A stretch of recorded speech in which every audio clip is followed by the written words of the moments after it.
Hello guys, this is Ron Tips. Today I show you how to turn on autoplay on YouTube Kids. Subscribe and give me a like if this video helps you, because your feedback helps me.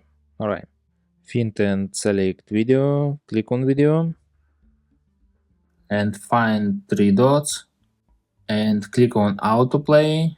Autoplay is on. Alright, and click on three dots and click on autoplay.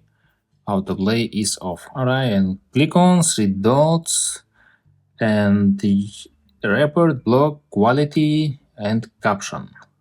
Click on quality, auto recommended data server. Click on data server, three dots, quality, alright.